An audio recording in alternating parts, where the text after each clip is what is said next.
FLMuralSplitters.com. I'm Scott Erland, joined by head men's volleyball coach John Cash. Coach, you're back home this weekend, but let's first look back to last weekend, the first true road trip of the season. Head up to Quincy, and then you go over to Lindenwood. Looking at the Quincy match, jump out 2-0. Quincy rolls back and wins it 3-2. A tough pill to swallow. What changed between the first two sets and the last three? A little bit of adjustment on Quincy's side. I thought they did a nice job moving their right side to the middle because we were controlling him there, gave him some more looks in the middle, also gave them the ability to put in a blocker and slow down our outsides quite a bit, which we were hitting in the positives in the first two sets of that, and then we went into the negatives the next three, which made us a one-sided team from the middle right side, which slowed those guys down as well. So in part, that was a little bit of it. A little bit of ball control breakdown, too, because when we're passing three balls on the money, it usually holds the blocker. So a little bit of that broke down. Untimely service errors, obviously.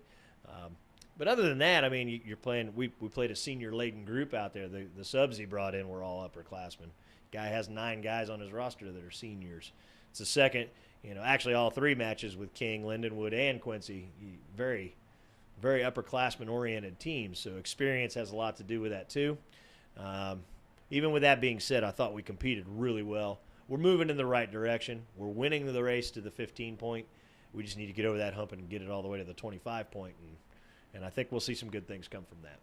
When you talked about that in the Lindenwood match, you go over to Lindenwood, you fall 3-0, but you won the race to 15 in all 3 sets. So kind of what were the takeaways for your team after that match? Understanding that we can play. I mean, we're really close. The polls just came out. Lindenwood's ranked 5th in Division II. McKendree's right there in front of them. I mean, all these teams that we're playing, they're right there. I think Quincy has, 8 wins or 9 wins now. And so – you're looking at this and you're going, okay, these guys aren't slouches. We're playing really good teams, and we're right there with them in a second-year program. But as I've said before, it's not an excuse. We just got to get better. And part of our coaching staff decisions is to find some different creative ways to open up some pathways for us to be more successful, to get some numbers up, and we're working on that. So as long as we all keep working together on this, I think it's just going to get better and better as we go.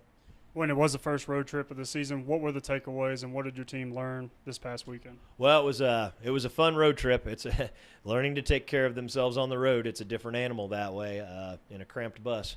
Makes it interesting, especially when you got all those big guys and their knees are hurting and their bodies are hurting and physical play. I mean, it's a different brand of ball. So it was very physical for the weekend that way. But it was also a nice takeaway in the fact that I know we learned a lot about who we are and what we need to do to get better. It's a matter of execution from there and doing those things. It was also nice to get up there, though, and we had a great fan base at both places. Really good turnout, as a matter of fact, and got to see some family for some of the guys in the area. AJ's parents hosted us up there for a dinner, which was fantastic. So it was really a home away from home in a sense, which was great. And you get into these venues that have all the flash and the pomp and circumstance and all that. They got all the stuff, and you're looking at it going, wow, that's pretty cool. And we don't do that yet, but at some point we will. It was good to see that kind of stuff, that all that other noise around them didn't bother them. They played the game to the best of their ability at that time. So that says something about our focus. We're definitely getting there. Well, and then you're back here at Mary Mars Gymnasium this week, all week, Emmanuel tomorrow night. Coker on Friday. What do you expect from those two opponents? They're not slouches. I mean, Emmanuel's record, you look at it and you go, they're 2-6 or so. But they've played quality caliber of opponents, and they're athletic. They're as athletic a team as we've seen yet, very dynamic and explosive. They go after it on their serves. Their middle and outside play is really solid. They got a right side who can spray the ball around the court. He knows how to hit shots. So there is no rest for the weary. We have to come out focused against them. And then Coker's been chugging right along for a program that's lost a few guys, had a coaching transition, but the guys that stayed have bonded well together, and they're playing winning volleyball. And sometimes it's not always pretty, but the guys who are doing the job for them, they're doing what they're supposed to be doing. And that's why they're being successful. So there's nothing going to be easy this weekend. We're going to have to execute our game plan. We have ideas of how we want to attack both teams. We've been doing a good job of that for the most part this year. And I think if we stick to that plan here at home, that gives us an advantage. But it's a very, very slim advantage. Yeah. So we'll have a work cut out for us. The schedule's tough this year, but that's okay. It's what we want. And what is the exact message to the team? You are back here at Mary Mars Gymnasium after a tough road trip, a long road trip last week. So what's the message to the team? Always take care of yourself first. Make sure we're feeling good. Make sure we're getting our academics in order. Healthy mind, healthy body, all that stuff, and then preparation.